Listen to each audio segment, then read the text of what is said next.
The Venus Project TeamSpeak Seminar, September 11th, 2011. Should we make it harder to get abortions? No, easier. Is it racist to evict the Dale Farm Travelers? I looked up the Dale Farm Travelers, and this is, if I have it right, I did this a while ago. These people are kind of squatters, like gypsies. I guess they're kind of poor people, and there are problems overall with that. So this is kind of obscene to me, even considering this question in regards to the Venus Project. It's like saying, should all people have access to housing? The Venus Project is really beyond this. We feel that all people should have access to everything, and we're working on designs to show what this would look like in order to have housing for everyone worldwide.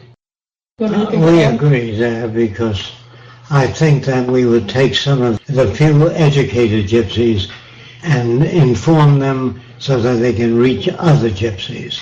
It's best to have gypsies present the Venus Project to other gypsies. Yeah, so there wouldn't even be a question of evicting anybody or whether it was racist. Everybody, we feel, should have access to housing. Should we send fewer people to prisons within this group? There would be no one sent to prison. They'd be helped. And besides, it's only during the transition that you'd have that problem. Once children are educated and they have access to the necessities of life, they have no reason to steal. And I just want to mention that the Venus Project isn't grappling with these types of questions.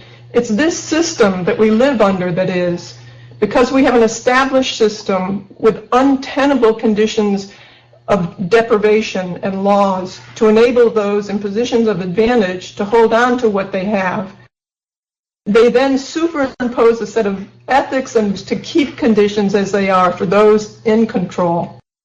So the Venus Project asks, what makes people behave the way they do? Why do people steal, cheat, become corrupt, or even sent to facilities that they call prisons? And by the way, prisons are the worst type of environment to send anyone, especially those who are having problems.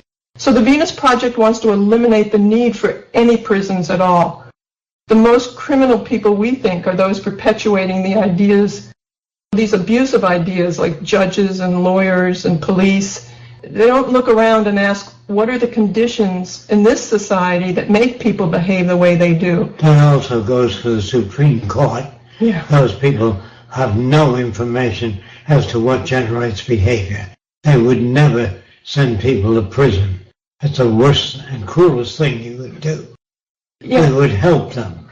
Right. Instead, society gives people a value system of things like free will and puts the blame on the individual. So the Venus Project wants to change society in such a way that people do not act that way, the ways that they call criminal.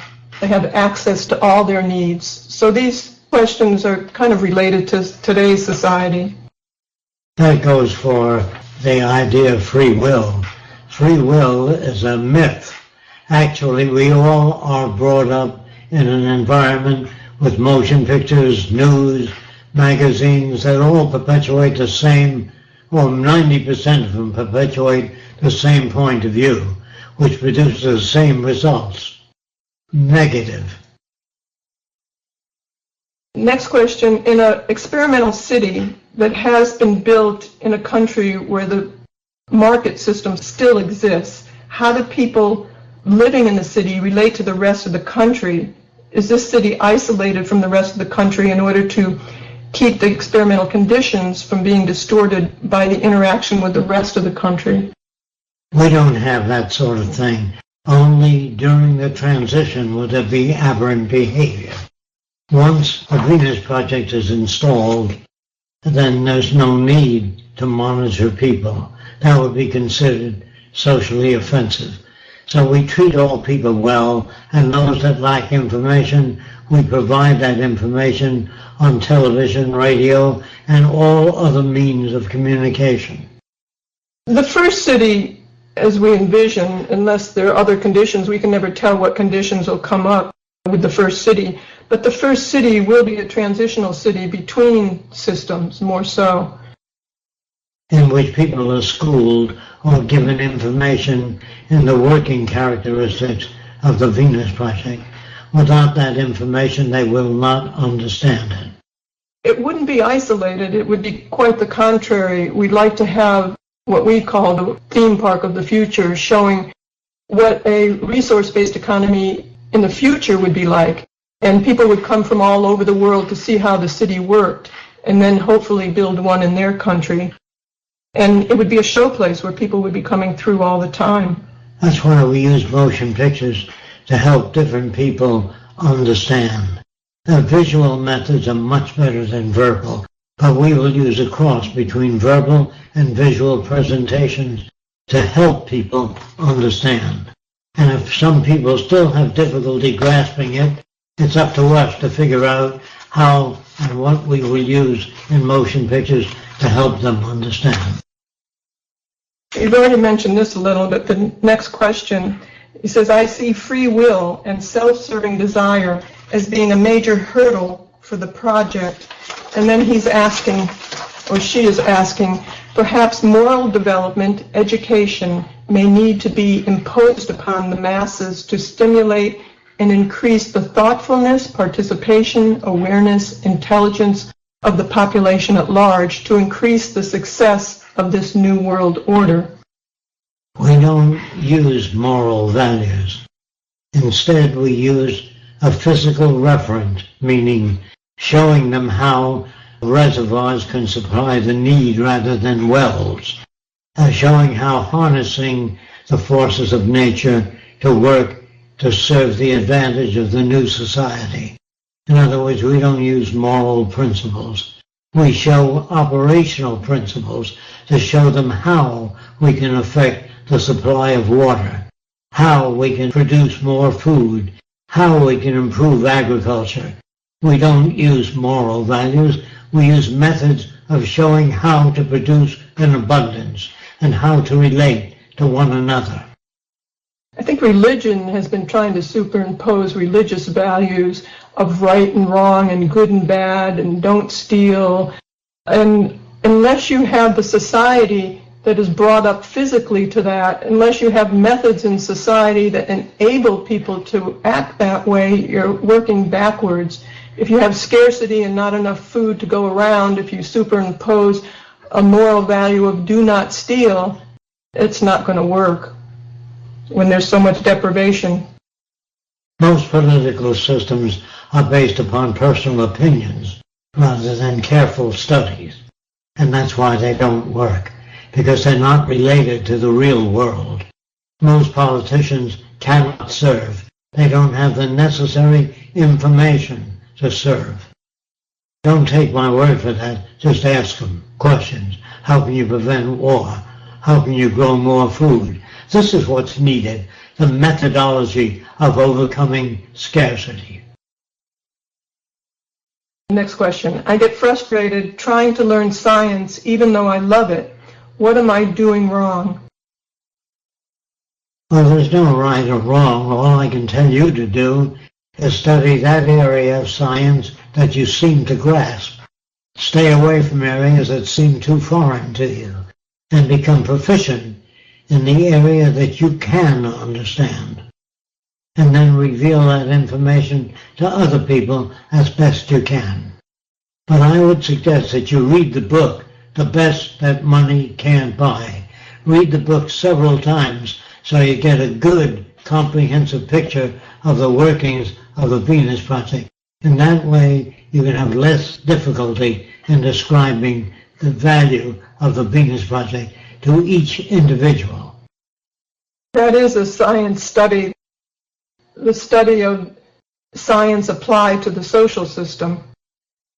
The next question, do you consider a waste of time that activists spend time in studying science like biology or chemistry or other way? Let's see, just the language is a little awkward. Do you advocate team activism over trying to raise money by inventions? I encourage education mostly, And I would say again, if you don't read the book, The Best That Money Can't Buy, you don't have the means to communicate. Read that book several times before you even venture into attacking existing and established values. Do you think it's a good idea to spend time studying science, biology, or chemistry? Nothing in the sciences really would be a waste of time, but if you spend more time on the origin and history of civilization, you'll have more tools to work with those that do not understand these things. And in terms of raising money, do you think it's worthwhile to raise money through designing inventions? No. It's better to...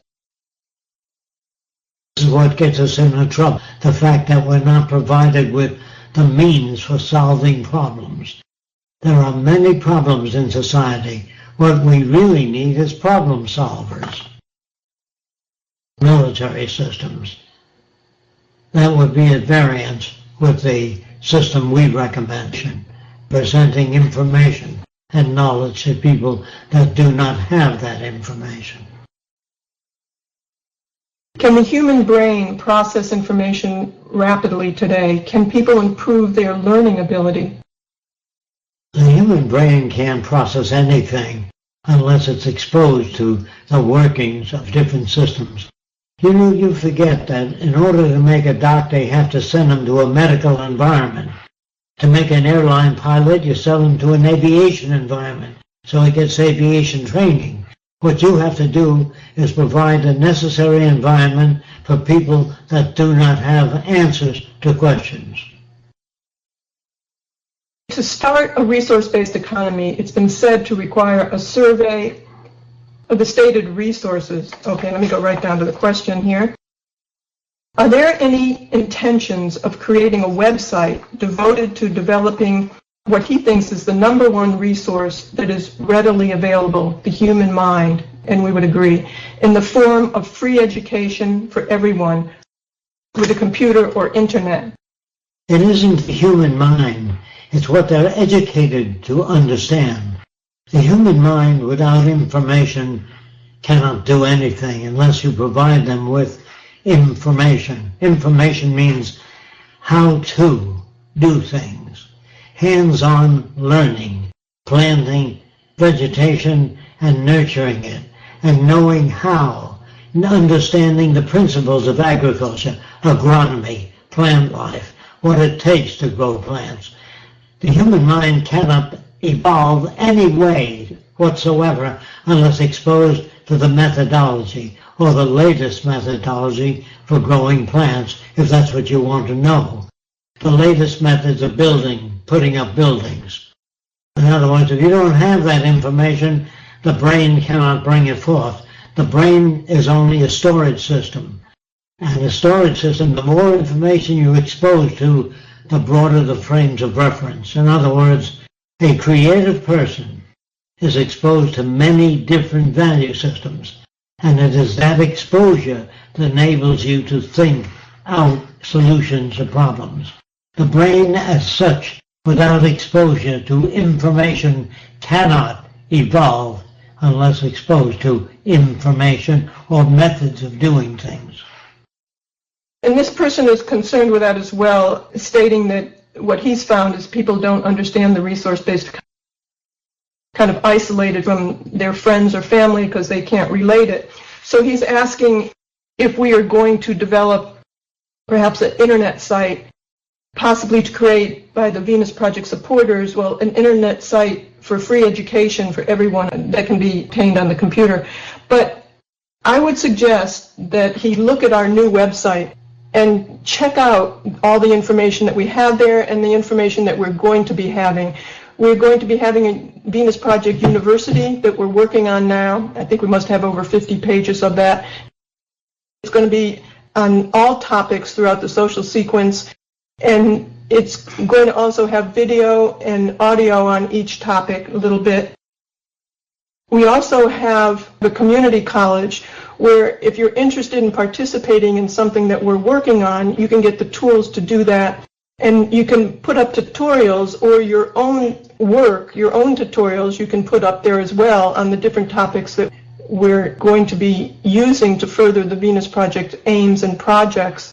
So now that you're here too, Andrew, we all, I think I can speak for all of us, really want to thank you and the rest of the group that helped you do this new website. It's just really awesome. There's so much on it and so much to learn on it. And the things we're going to be adding to it are up there as well. It's just expanded so much, and we appreciate all your hard work. I know you had sleepless nights doing this too, and lots of aggravation because you weren't aware of how to do this. It wasn't your trade, so you had to learn it in order to do it. But we really, really appreciate it. I just want to say this. I don't like to repeat myself, but the nature of the questions you ask make it necessary for me to repeat myself. Before you offer any suggestions to the operation of the Venus Project, you read the book called The Best That Money Can't Buy. Read it twice before you offer any suggestions, because we may have covered that a long time ago. Of course, Andrew. There's no way I can thank you. I deeply appreciate everything you've done and everything that UNITA has done to help this project. And of course, all the people working toward this end. Yes. Yes, and the rest of the group that was working on the site as well. I know they put a lot of effort into it. You just said thanks to me and Julia and everyone else that's working on this. You guys have been on this together for the last 35 years. Jacques been at this for 75 years. That's almost 3 times my lifespan. I don't think anyone can possibly thank you guys enough for all the work that you've put in. And to be honest with you, you know, the amount of flack that you guys have had over the years, considering the amount of work that you've put in selflessly towards this, I don't think there's anything that any of us can do that will match that. And, you know, it's an honour for us personally, you know, me and Julia, and I'm sure it is for everyone else, to work our asses off as well to get this direction implemented. We really appreciate that. We had no other choice, but just the amount of help is overwhelming to us because we had been working on it alone, so to get help is fantastic. You had mentioned earlier, Jacques, that you wanted to speak in general about free will, if you wanted to expand on that. Yes. By free will, I mean you make a decision based upon your own intuition. There's no such thing. If you ask an Eskimo what he would like, he can't state a stainless steel building. It doesn't exist within his environment. Those ideas do not exist. Therefore, a person, a human being, can only reflect their culture. Even Leonardo da Vinci talked to people that talked about gears, levers, all kinds of natural phenomena. His friends were different than the normal person. That's why he came up with different ideas. This also goes for Jules Verne. Jules Verne always talked to scientists about how they conceive the future. And he used most of the ideas of scientists in his writing about the future. No one can predict the future without studying the present and knowing something about technology. And that is not intuitive. You cannot bring out in a human being that which is not there. In other words, you can't ask a butcher to describe the latest medical techniques. He doesn't concern himself with those problems. You cannot ask a fashion designer to give you the latest information on aircraft structures. They know nothing about it, therefore they can only talk about fashion or the fields that they have been exposed to. I don't know how many times to repeat that, but a human being cannot in any way exceed the environment they're exposed to. Free will is an assumption. Remember that all your choices are within the category of the society you're raised in.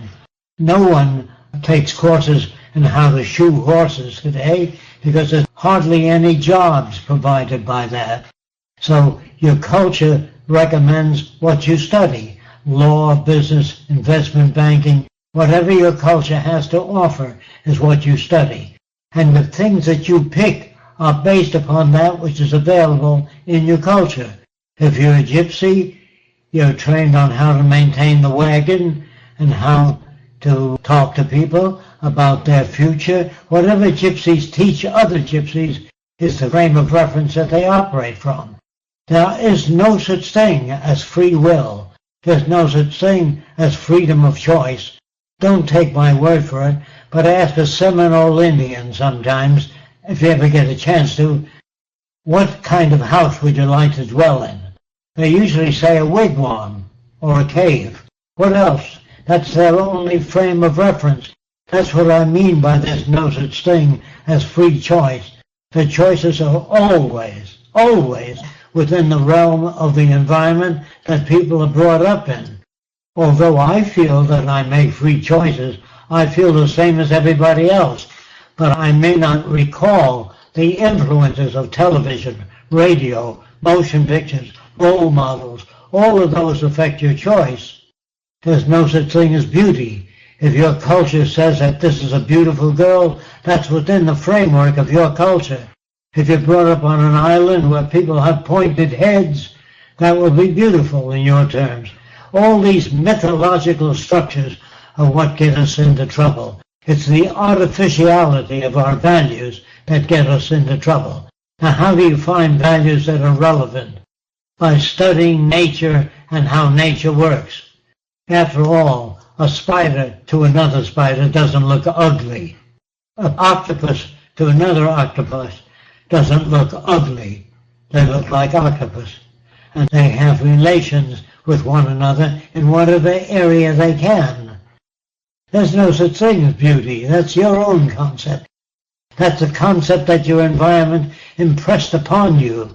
If you don't understand, if you go to another planet where everybody has 6 arms and a pointed head, that would be beautiful to them. Do you understand that? Beauty has nothing to do with anything. It's an abstract term that has really no meaning except people brought up in a given culture with a given set of values, meaning they do not have free will, free choice, but they select that which they see in motion pictures, television, radio, DVDs, all the role models presented to them. If you still do not understand the concept of free will, if you still have difficulty with that, go back in time, say 200 years ago, and ask a person, what would you like? They don't say, I'd like a cantilevered braced aircraft. Of course, it didn't exist. They can't talk about it. They can only talk about the things relevant in their culture. If you still have difficulty, go back 1,000 years and ask people what they would like. They would never say a stainless steel wing braced with a main spar and ribs. They can't make those statements. The only thing that enables us to make statements a little beyond our receptors is invention, like the microscope. The microscope presents us with a world that we cannot see with the naked eyes. Polarizing materials show us stresses in membranes. We cannot see that with the naked eye. The telescope makes the craters of the moon clear so we can see them. So I would call all inventions attempts at extensional devices to extend the human attributes into areas that we cannot perceive with our own receptors. That's why you go to school. You go to school to learn that which other people have picked up and they present it to you. They give you more extensions in your way of thinking. People that don't know how to solve problems are not to blame for that. They are not brought up with solutions. In the early days it was normal for a father to spank his children with his belt. But that's because that's the only tools they had available. Jealousy might cause people to beat up one another or to get into fights. But when you learn the psychology of human behavior, you no longer want to beat them up. You understand that they have a different set of values than you have, and they don't have methods of solving problems. That's why we have schools, and that's why a lot of people write books, so you don't have to go through the same experiences they went through to learn. Books give us extensional experience by others that we have not experienced. Books are a wonderful way of preventing people from making the same mistakes over and over again. Unfortunately, people don't know what books to read. They read such books as Helen Trent's Troubles or romantic novels which don't give you any information at all. They don't even know what information is. Do you think that the passional crimes will go away? Crimes of passion, do you think they'll go away? They won't even occur in the future. It isn't that they go away. It's people that commit those crimes are brought up without appropriate information to handle problems. I hope you know what that means. If you find out that fish gather near the coral reefs and you tell that to other people, they will be able to catch more fish. If you don't share your knowledge with other people, they will remain ignorant in those areas. That's why people write books on how to find the North Star, how to find the Great Dipper. All that is information previously accumulated in their experience. What about pets? Those of you that like pets can have pets, but if they defecate on other people's lawns, they have to be conditioned not to do that. And so if you have 6 or 10 cats, as long as they defecate on your lawn, it's all right. But we don't want your hobbies and interests to interfere with other people. If you have traditions that exclude other people, you can practice those traditions on your own, but you can't force other people to accept your traditions. An elderly Jewish man once asked me if I will permit traditions.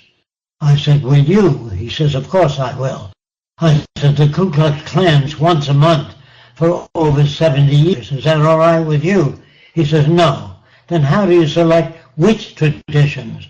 Those traditions that have long outlived their usefulness will be outgrown or bypassed. The nation that cannot make the appropriate adjustments for the future will be bypassed by nations that can. Okay, the next question. Does Jacques see himself as someone that is just standing on the shoulders of giants? Do you see, Aman? Yeah. Do you see? No, I do not see that continuously.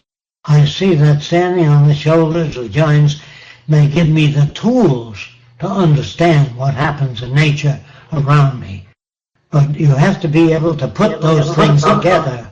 If you can't put those things together, they can't be extensional to you. The ability to put things together in their appropriate relationships is specialized training. The next question, I guess, relates to this. What does that mean, and how has it been misrepresented by people such as Peter Joseph? Well, Peter Joseph really gave us information on the banking systems, the Federal Reserve, Confessions of Economic Hitman. He made a lot of things available to people that people don't know about. But he got that information from books. And he got the information from the Venus Project on the resource-based economy and how it works. This is not an invention of Peter Joseph. Peter Joseph points out the shortcomings of our culture, which is absolutely necessary. But he did not point out solutions. What do you do about it? This is an area that he required a great deal of information in before he can defend that system. I'd just like to add, Jacques did read a lot of people's books and stood on other people's shoulders, but Jacques did the work throughout his lifetime to arrive at the conclusions that he did arrive at, which were new conclusions and contrary to the norms of society in just about every area. So he didn't just read people's books and put it together and come up with this. He did experimentation, he worked with people, he tested his learning theories, he backed it up technically, what the society would look like, spent many years of doing this, and I would say Peter did read his books and did a nice presentation on it, but he didn't do the work to back it up, or we also didn't feel that he could carry it out because of this. What about professionals in this system? Why the Venus Project way, not theirs? Let me see. Why is the Venus Project way not theirs? Do they need reorienting, or can they contribute as they are now in their own profession? They can contribute in their own profession. But you got to remember that this system rewards scientists for being a chemist or a structural engineer. They get jobs. So they think within the realm of their education. Their education does not point out the shortcomings of society. No university that I know of points out the unworkable areas in our society. They do not deal with improving the design of cities. Although they make rooftop gardens, that does not improve cities. Although they educate people, the people are not generalists. They don't know what in their education is relevant and that which is less relevant. If a university did that, they would not be sponsored by the money system. If a university taught systems objectively, they would not be supported. Every system tries to get people to conform to support that system. That goes for communism, socialism, free enterprise, or any other civilization. If they don't demand loyalty, they can't keep their civilization together. So what they do is they teach things that would support an established system. We do not advocate an established system. The Venus Project talks of an emergent system in the state of change, so that we always prepare people for the next changes coming ahead, so that people will not cling to the past. Also, as you always give in an example, is that the schools today have more money and appropriations and more technical ability, but they're turning out scientists that work and make weapons because they think it's a real kick to make weapons. So the government can use people. It isn't so much the making of weapons, it's the challenges that they're given. They're not shown the other country's point of view. In other words, if our president were to criticize another country for 1 hour, we would invite the prime minister of the other country to give their point of view. We would give religion on Sunday and non-religion. We would present what different people believe all over the world, not any one or two different religions. This would be controlled information. And we don't believe in controlled information. We believe in presenting multiplicity of points of view so that people can say, I don't know enough about it to conclude. They have to study many different points of view in order to arrive at closer approximations of reality. What are your views on politics, and do you think we can use it in any way to help implement the Venus Project? There never has been a politician that gave us information such as how to prevent war, how to grow more food, how to do mass housing, how to apply transmission of high voltage with less losses, always done by scientists and technicians.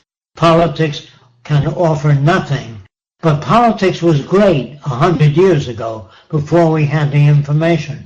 Today we have information as to what generates aberrant behavior, and we can now install that in a society and eliminate the conditions that produce undesirable behavior without the use of force. There are a few people around the world who have gotten in touch with us and said that they're running as a politician to introduce the resource-based economy and the Venus Project. Well, then they're not running as politicians. They're using politics as a method of informing people. Which could be useful. Next question, how do you think we'll get the resources to build the first city? You won't get the resources. First, you have to educate people into this way of thinking. And if they agree that it should be done, if some people or government sponsor the building the first city, we will get it built. If people just talk about it, nothing will happen. unless they act to help support these goals, unless they work on drawings, blueprints, and methods, unless they put up the funds to build a new city, unless some government says, yes, I like the Venus Project, I'm going to build the first experimental city to test the validity of its methods of operation. This is the only way it will come about. It will not come about by a lot of people who say we like the Venus Project. If they do nothing to bring it about, it will not occur. If you could get enough money to move from Florida to another country and get more land and more help on site from full-time volunteers, would you do it? Yes. In an instant? Yes. We were trying to sell this land at one time, but then the market kind of crashed and nobody's buying anything. If so, what's stopping you from doing this? Funding. If we can't sell this land, we don't have the funding to go someplace else and do that unless somebody puts up the funds, which we are talking to people about this. We're always trying to do that. How would you determine who comes and helps? Would it be people? Would it be people you know, or how would it work?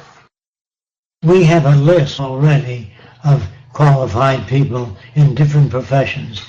We can select from that list at the time some country says, yes, let's build the first city, then we can select from the background of people the qualifications they have for doing what is necessary to build the experimental city. And there's a lot to do. We need people who understand this direction too. And one of the things many of the things we'd like to do in the first experimental city is have groups of people who make books and media and lectures and introduce this to other people as well. So there'd be a lot going on there for all kinds of people. And a research center, and we'd like to do a theme park there as well, if we can, to bring people from the outside. You have thousands of inventions. Is there nothing you can do within this system to fund your aims and proposals using some of these inventions? That's what we've been doing. Whatever money we've earned, we use to build the first Venus Project. We spent 30 years paying for it ourselves. So he's saying you have thousands of you have thousands of inventions. Can't you finance it with your inventions? I'd rather finance the Venus Project and the information. I'm not too interested in inventions. That would be a commercial venture now. Jacques started that way with inventions.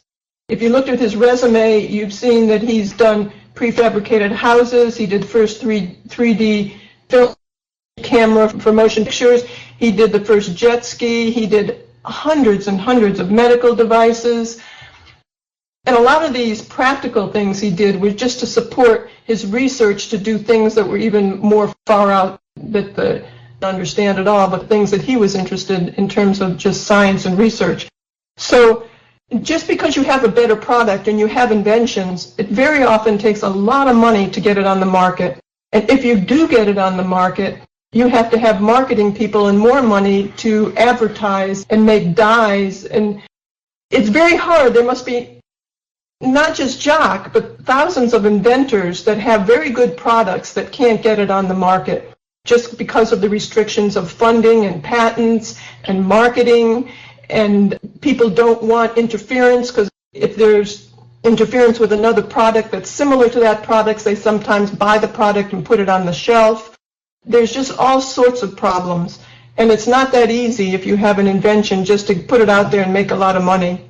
So Jacques felt, because of all the problems he had going that route in the beginning, and even if you make a house with a garden rooftop, that doesn't solve the problems. It's not where he wants to spend his time. He realized over the years of trying to do products that it was the social design itself that was the cause of the problems, not just designing a house, a hip prosthesis, or even working. He worked with drug addicts, alcoholics, kids they called juvenile delinquents in the early days, and changed them. Even if he changed 500 of them, the system produced 5,000 of them. So he realized it was the social system itself that caused the problems, and this is what had to be introduced, and this is what he spends his time on.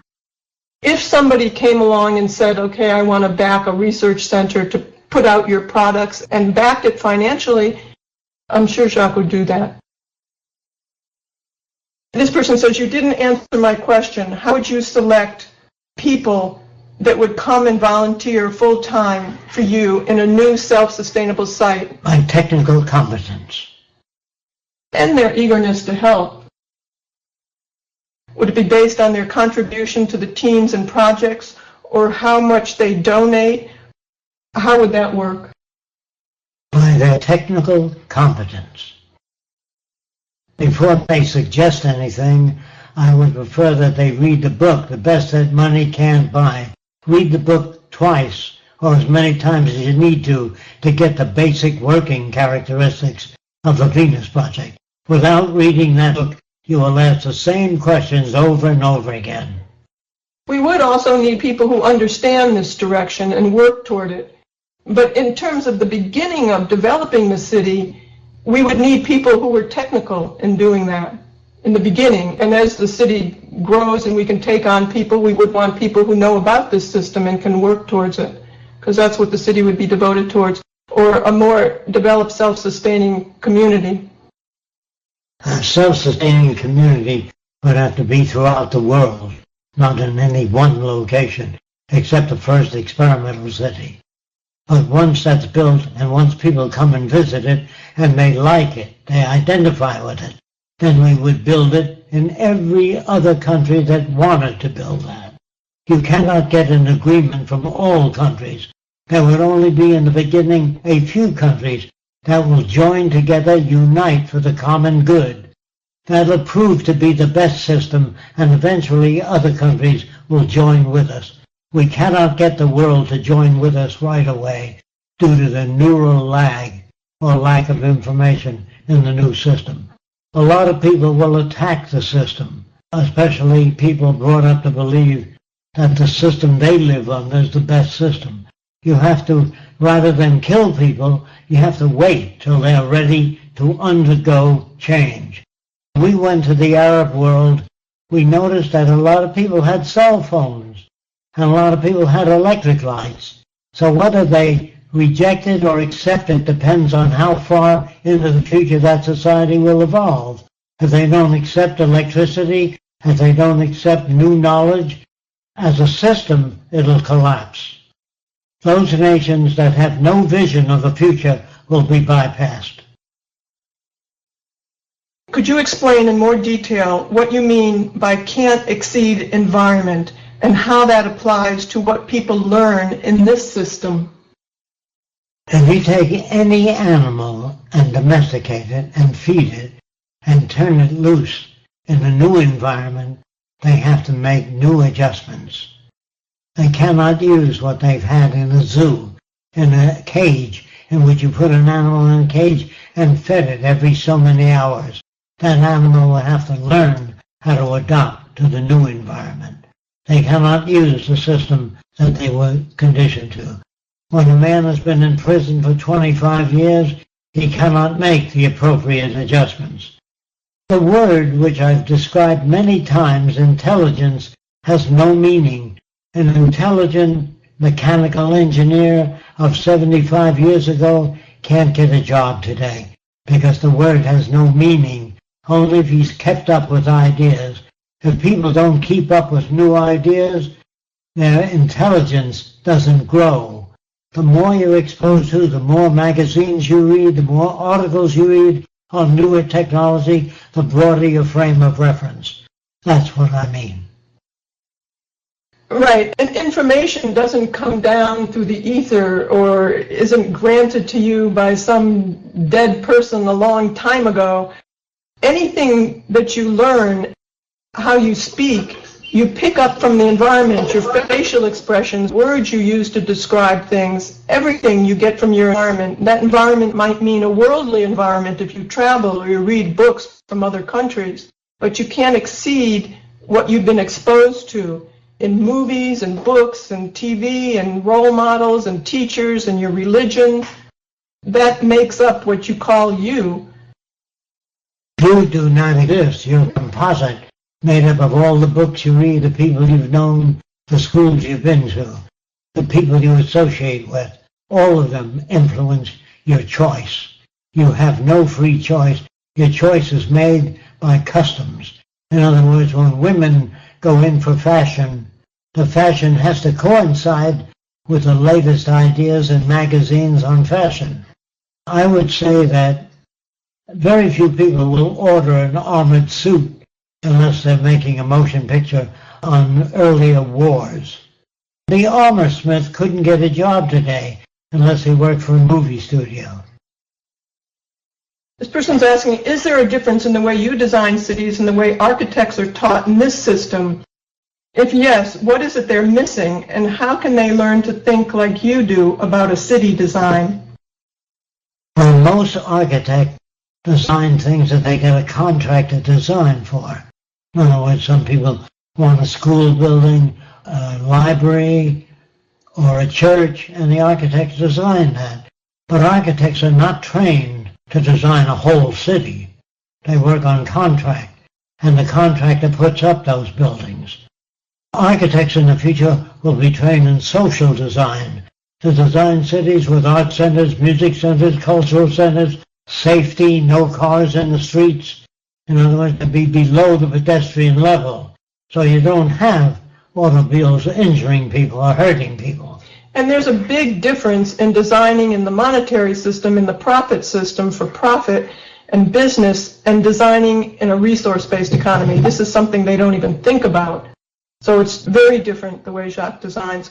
And we are going to be working with architects and engineers who are interested in pursuing this direction. We're going to be working on more detailed blueprints of Jacques.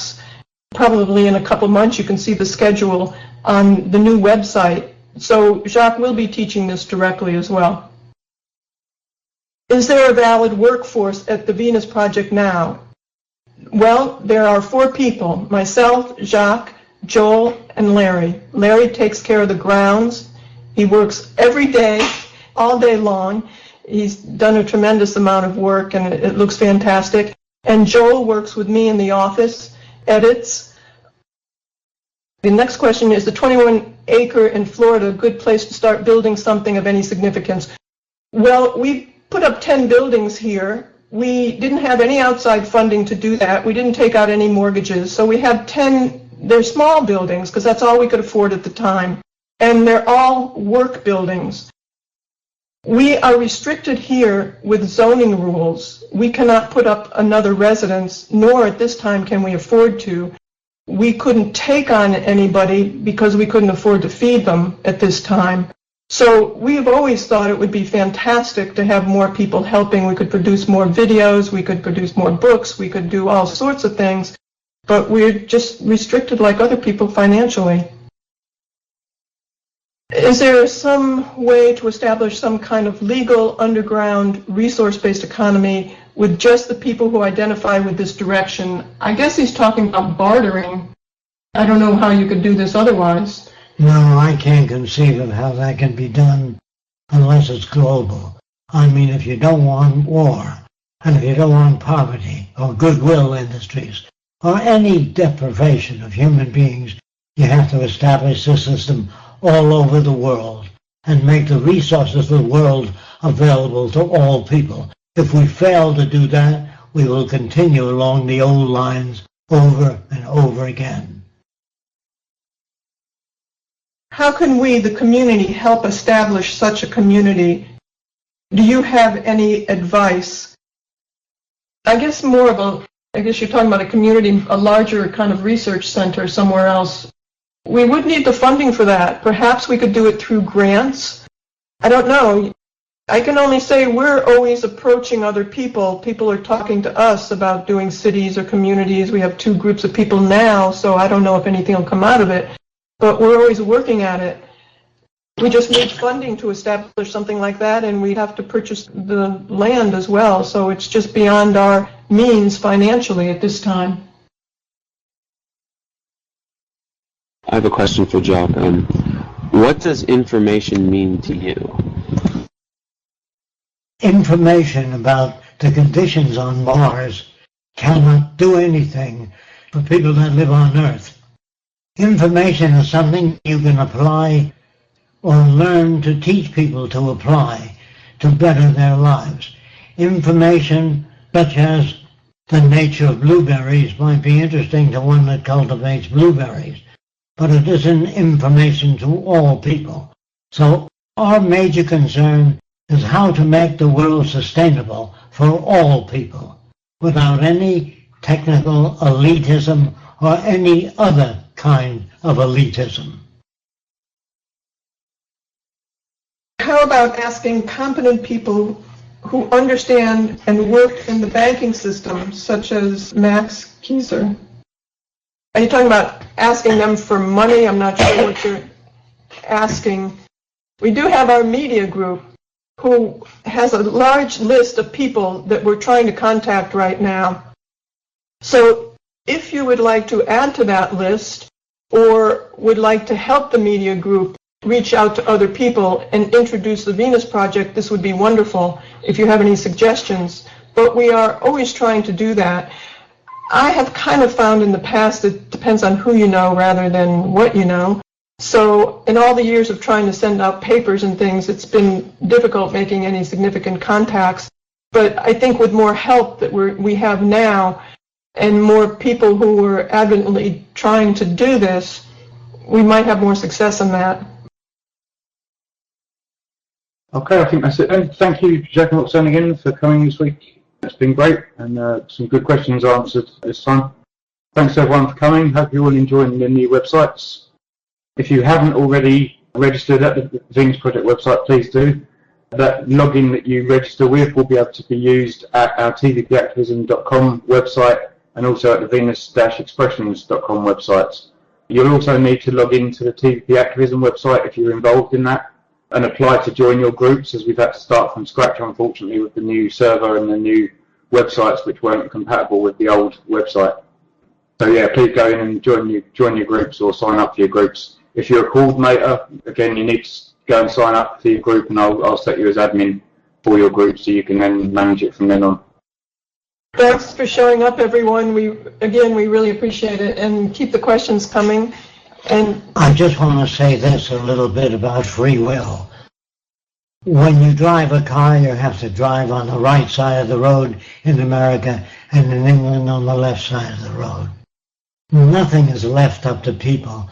There are tests you take to test your ability to drive a car, to fly an airplane, to operate a computer, or to operate machinery. You go to school.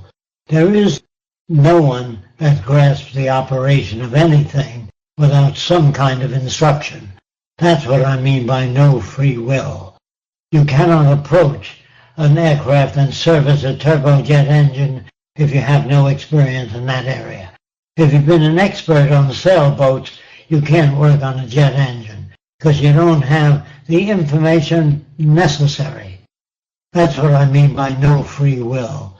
You have to be exposed to the methods of the discipline you enter. That's why they're called disciplines.